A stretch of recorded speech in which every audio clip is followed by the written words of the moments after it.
Alrighty, well I'll talk about plans for 2016. I may not get all these done because I've got so many that I probably won't just be able to get them all done. As you know, I've got to get on welfare now and whatnot. Got a few plans involving this house, which I'll talk about initially, and a couple of other bits and pieces that are sort of longer term things. Yeah. So anyway, I've actually got a bit of guttering that may or may not fit that. Now, the standards in this country for putting guttering with corrugated iron roof sheets is it needs to have 25 to 40 mil overhang. And if I get rid of this wooden board here, I may easily reach that. If not, I can put a flashing that goes underneath here, out, and then on a 45-degree angle down to give it that a little bit of extra length. As I said, I've got a bit of guttering. Every time we have a dry year, like this year, the next year it'll just piss rain out of existence. You'll get like a flash flood and the roads, and sometimes the bridges flood over and everything. And I can sense that we're probably going to have one of them. And I've got a bit of guttering. It actually sits out near where my car's parked. I don't know, I think I sort of do know. One of my uncle's mates was a roofing plumber and used to dump all this old stuff on him, and a lot of it was crap, and I sent most of it to scrap metal, and there's one piece that's basically still good, not rusted at all, and it's quite long and it'll easily cover this. So I may put one on there. I may put it around the other side of my bedroom wall, and you know, bring an IBC, get another IBC and put it in there to give me another source of rainwater other than this one here. Lovely pink sunset you can see there. The other thing is been some lining boards that come out of my grandfather's place. My sister was going to use them in the kitchen, which you will see. I show the ones that were used, which they had a brand new pack. And there's also weatherboards. Now, I might have to take off some of my steel flashings you can see there, and there's a nailer board underneath them. I'll see how it'll have to go. But these little peaks there, you can see the weatherboards at the front? They are split and they are essentially fucked. I mean, they're in a bad way. No blasted paint on them. I can see the splits from here, although you guys can't in the dark. And they're going out. They're just about stuffed. There was a few weatherboards my father got from someone else and more from my grandfather, so I'm likely to actually replace those to help the longevity of the building a bit.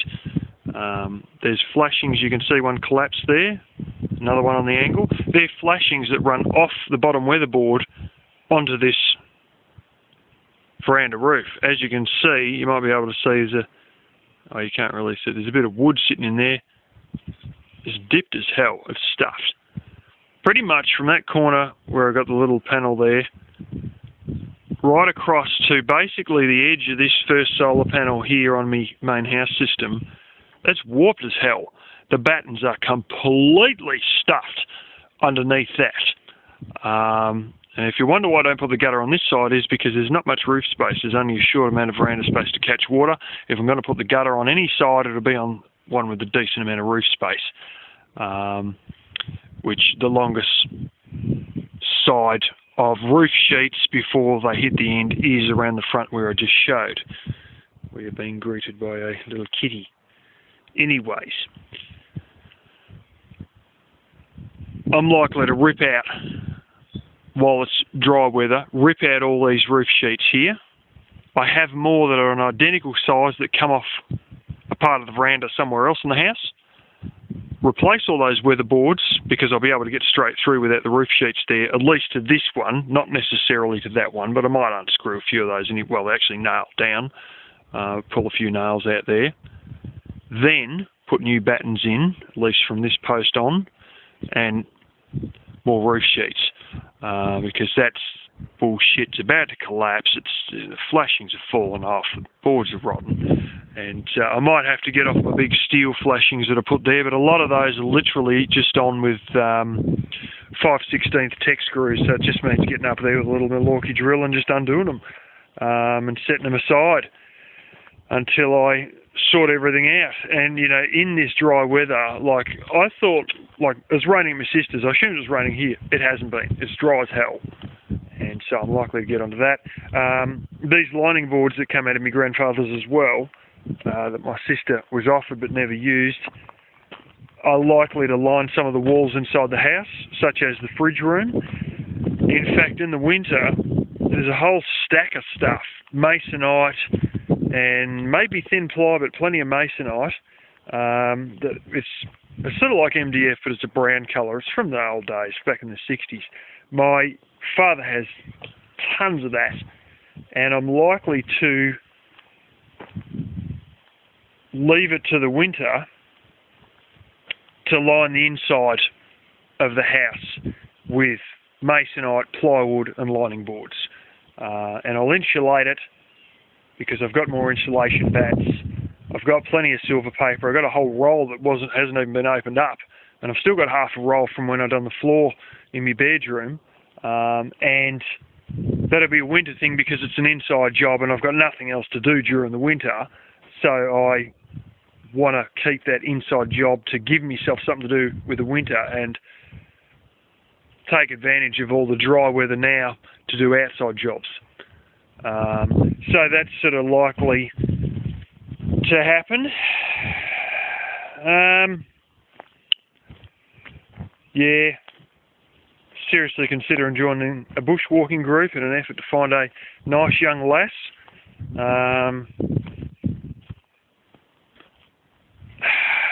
There's something else that I've made 3 videos of, and instead of you dragging through probably more than an hour of me waffling to hear a more finalised conclusion of what I've been thinking, as opposed to seeing 3 different versions as my thoughts have processed through, it's on the cards, especially not necessarily for Australia. I think Australia, Singapore, and 1 or 2 other countries are saved from this. The demographics are all right here, but and we hold very well inside our own country financially. It's not like America where we have big booms and big busts. It just doesn't sort of go like that. We're not so sort of bubble prone. Instead, you'll sort of have an economy that sort of goes along all right, you know, pretty good, but it's not like super money pissing everywhere. It was before the GFC, but we're sort of not so prone to sharp booms, and at the same time we're not so prone to sharp busts. But it's on the cards that, and it's well known that any shocks that we get, any busts we have, are usually caused by outside shocks, i.e. other countries going broke, other countries hitting crises of different kinds, severe recessions and whatnot. If we have one, it's usually an outside source that's then echoed through to affect us. Having said that, it is on the cards for a lot of the world that the death rate is outrunning the birth rate in most Western countries, particularly the United States, which already has more houses than they know what to do with. You go to parts of sure world of CSR might even remember some of this himself. The big savings and loans scandal of the 80s, the massive overbuilding that occurred in Texas. I've seen stuff on YouTube that he doesn't make any anymore, but several years ago, Adam the Woo used to go in and he showed Hotel of Glass.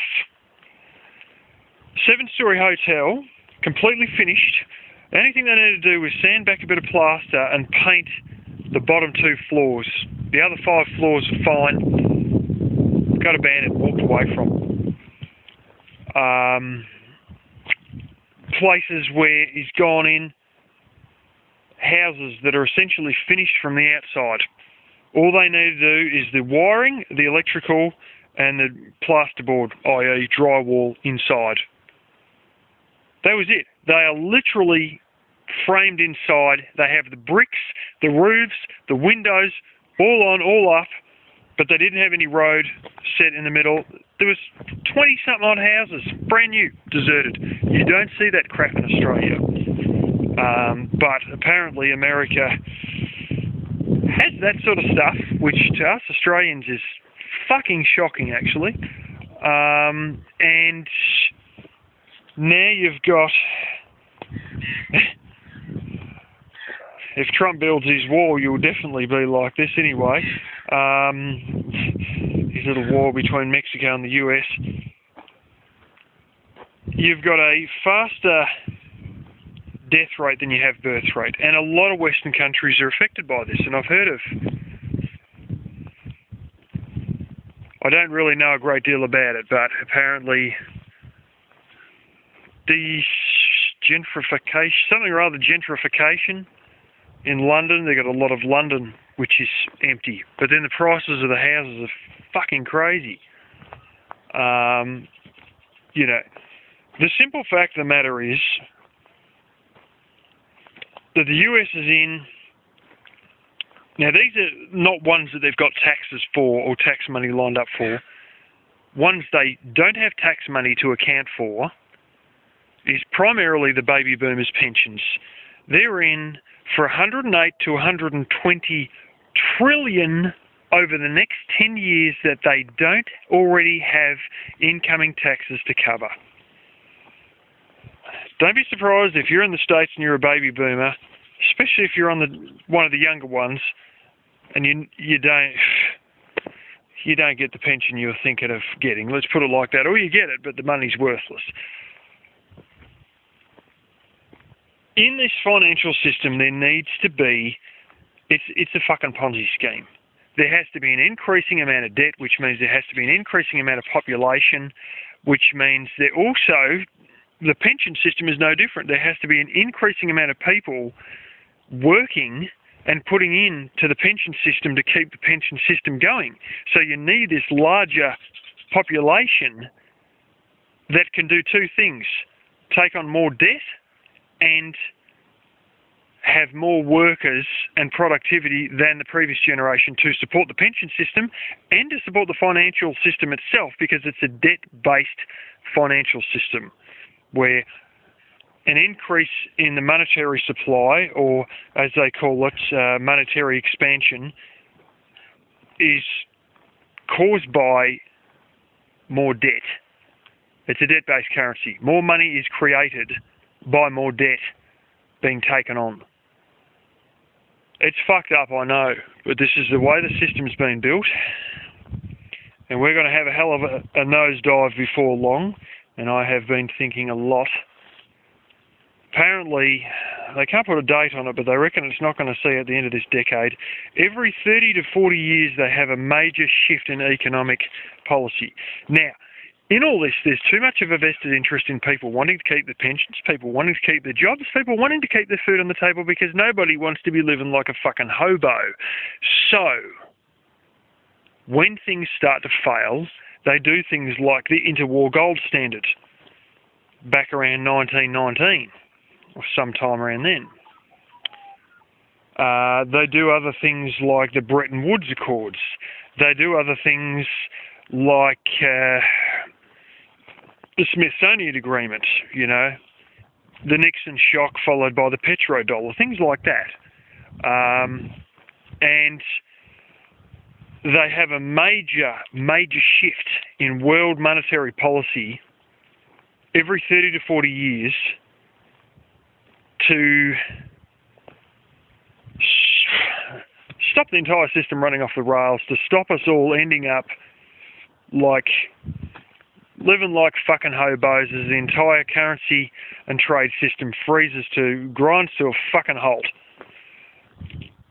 And so they've got to do something to change this system. And this happens every 30 to 40 years without fail. You know how far it's been?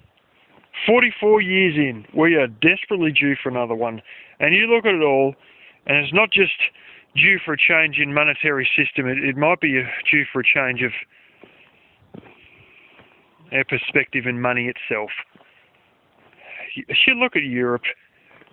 Germany's fine, you know, they've got the head screwed on. France ain't going too bad either. You look at places like Greece, 10.5 million people. The retiring age is 53. No shit, 53 years old. That many people with entitlement mentality, I deserve, I'm a special person, they're handout, retire at age 53, whole government departments that they refer to as financial black holes because they don't do anything worthwhile and the money just goes in and just goes to the black hole. Everything getting made in China, or you know what I'm saying, you know, yeah, there's a couple of things made in Australia, there's a couple of things made in the States, blah, blah, blah, but you face it, you go to Walmart, you go to fucking Kmart here in Australia, Woolworths, fuck, the only thing that isn't made in China is the food. And then even some of that is imported from China. You know, there's so much stuff that's, I have to walk through the wind here, there's so much stuff that's made in China, and it's just productivity issues to a big degree.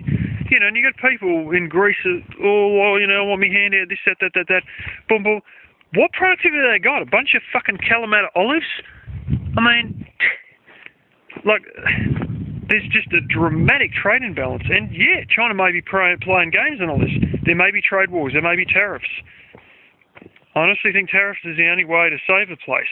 Tariffs is a lot different from subsidies, because I believe it's a lot better. But anyway, all I'm saying is there's a suspicion that Russia or China may have some sort of a gold-backed currency released and become the dominant world currency. There is no way fucking known that China, when we have a change in monetary system, which we're badly due for, there's no way known that China won't be one of the big players in it. The fact of the matter is that there may be hell to pay in all of this, and I'm fuck black and blue that I'm going down. If I can see this coming, I'm going to get ready for it. So I have had a lot of thought and realised that the best option for me, being in the area I am in, I may have to meet and greet a few more locals. I've got a few people who I already have connections with who will come in quite handy. Some of these are people I've met more recently, some of them are second cousins or whatever, some of them are friends of family members, where I can put myself in a position of processing raw food-based commodities into actual fucking food. And look, you guys in the city might feel a little bit helpless, so you buy preps. I'm on 50 acres. This place used to grow onions on a commercial scale and peas on a commercial scale, and just over the yonder a little bit, even carrots at one point on a commercial scale. It was viable. Actually, it done us quite well. And the fact of the matter is that, especially with this bushworking group and maybe a few other bits and pieces, I'll be able to have city contacts who are willing to use up food. Obviously, everybody's willing to use up food. I have looked into getting a commercial stone mill, and this thing, fuck. It would not be unrealistic to put out 5 tons of flour out of this thing a day. And you know what the cost is? Around about, by the time I pay the taxes on it, around about $3,000. Maybe a little bit less than $3,000. It's an option, you know. I can get wheat at bulk prices. I have been butchering sheep for 21 years now. I can tell you I can get meat quite often for a fifth of what it'll cost you in the supermarket. You guys who have, in Australia, who have bought chickens, cooked chickens in a supermarket, yeah, they're cooked. It's the final product. It's ready to eat. You pay $10. You know what I get chickens for? I can get live chickens. I shit you not, a fucking $1 each. I mean, I think that'd even scare some Americans. $1 each for live chickens. I think it's about time. I know how to process meat using Bandsaws purpose built, which my father has. I can get mincers that do 800 to 900 kilos an hour. I mean, that's not too far off a ton an hour of meat. These are professional commercial grade equipment, but I also know a particular trick to have to avoid buying a meat bandsaw that's a hell of a lot cheaper way that does just as good a job that the guy who was selling them actually told me about. Talk about shooting yourself in the foot. Anyway, the fact of the matter is there are a few little minor regulations and whatnot, but I know what a lot of these things are and how they all work, and a lot of the things you need to do to keep meat up to standards. And, you know, flour isn't an issue, and hell, you know, if I keep thinking, there's going to be a lot of other things that I would be able to process, and I'd be the middleman who could process a commodity that can't be consumed by the average Joe straight up, but I can buy very cheap, such as bulk grain, and turn into, oh, I don't know, mint-flavoured pancakes or whatever, you know. And this is the thing. I think that will be the way that I will probably go. I don't know how it'll go financially in what I'll be buttering for. I might end up with a whole fucking shitload of flat screen TVs that I never really needed, or yeah, we'll hash something out. I'll work something out, we'll hash something out. And I may just about end up being a flour-based commodity person myself. But, yeah.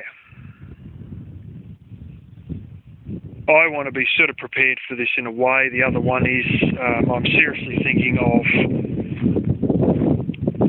I know another, what the hell are you doing, buddy? You got some,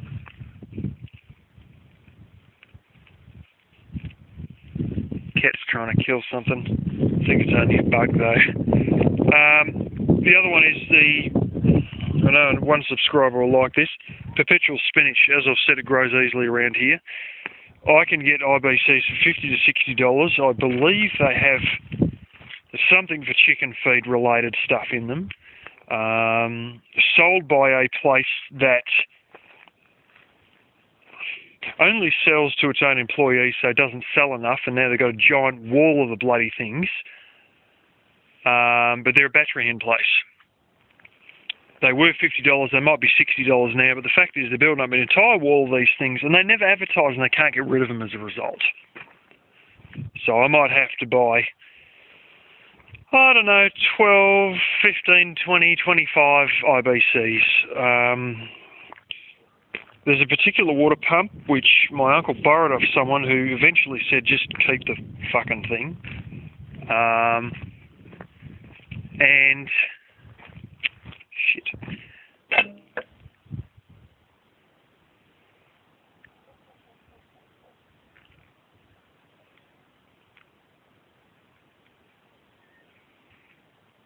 Anyway, back to it. I just had a bit of a stuff up there.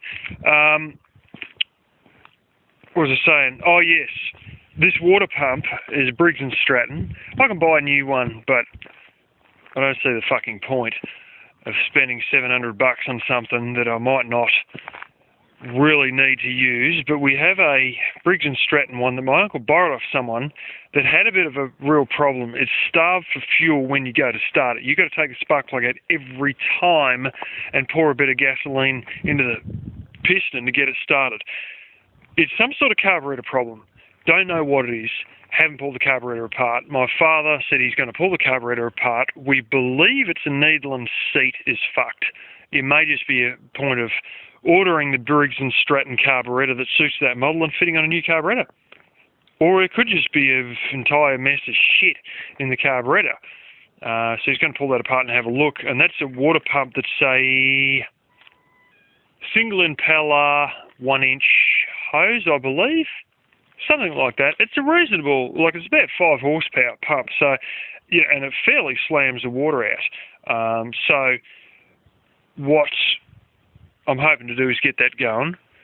And with a bit of luck, as you have a bad year one year, you have a flood year the next year, we might fill up 20 IBCs using this water pump in the spot that I'm likely to grow the perpetual spinach. And then I've got a water supply to grow it through the hotter parts of the year or the dry parts of the year. And that also, you know, will give me a meaningful enough commodity. Hell, I've got a dehydrator just sitting over yonder to dry it out. And all I really need, and I've seen these, long story, but I've just, let's say I've used one not so long ago. It was a plastic bag sealer. And, you know, dehydrate these things and seal them in a plastic bag with some sort of a improvised desiccant, and bingo, you know. But I'm going to make sure that I'm liquid in one way or another by wheeling and dealing, and probably using my solar fridge as a freezer that'll be just about full of stuff all the time, and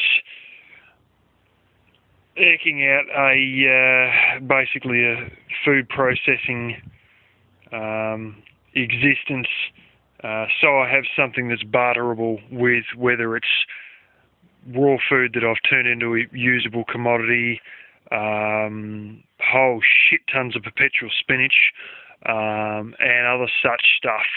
And, you know, hey, I might even end up growing potatoes as well, which was one of the ones I was considering at one point. But, you know, I've got stuff here that, you know, I've got land, so I should make a go of it. And, you know, I'm looking to set up a bit of that over this year. I need to have a lot of this in place by the end of this decade, in case they really can't fix the monetary system, so that I am still in food, and food will be a commodity that I can use to barter to get whatever the hell I want. Yeah, this also may be the year that I experiment with a gasifier. And I'm sure you guys will love to see a gasifier running a 250 cubic inch engine, and I'm quite likely to do that for shits and giggles. I am also likely to build a winter dehydrating system that runs straight off my wood stove. I'm hoping to get the base of the cardboard house and build up a bit of a frame onto that, and probably roof sheets or something onto that. That may turn into sort of a bit of a grow house or something like that. I want to be able to have different ideas, but keep my lemon-scented verbena going so it doesn't keep dying back every bloody winter, and probably go further than that and actually have a whole greenhouse set up to be able to grow in winter. And, you know, the base of the cardboard house might end up being built on top of to create this hot house. But I have a few different ideas and whatnot on the basis of stopping these thingos from wiping out, these lemon-scented verbena from dying back every winter and then re-sprouting all over again. There's a thing my sister has. She's got a hell of a lot of books on farming and different stuff. Went into Africa, and apparently there's a way to keep plants warm overnight, and they've got a particular way, and all you need is 1 or 2 fans, and they've got a certain way they use thermal mass in something. I don't know if it's rocks or whatever, but she's going to photocopy that.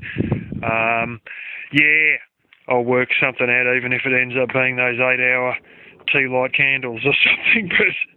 But yeah, anyway, I just thought I'd give you that little bit of a rundown on what I intend to do for 2016. I mightn't be doing so many projects just for fun as this one that I've been keeping secret about, but more so for a set solid purpose, to achieve goals that need to be achieved. I almost forgot to say, Etsy. I always knew there was a market to buy fancy pants stuff. Yuppies love, hipsters, trendies, whatever you want to call them, love fancy handcrafted stuff, and there's a bit of a movement on now to buy Australian-made handcrafted stuff. And a lot of this, you guys who haven't heard of it, ETSY, Etsy.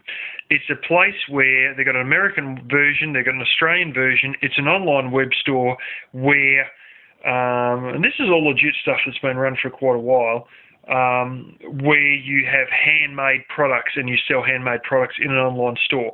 My sister has an online store in Etsy, and I may become a employee or partner in all that and start manufacturing furniture completely with off-grid, or let's face it, solar-powered, because they love that sort of stuff, completely manufactured from repurposed or salvaged timber using solar-powered equipment and hand tools.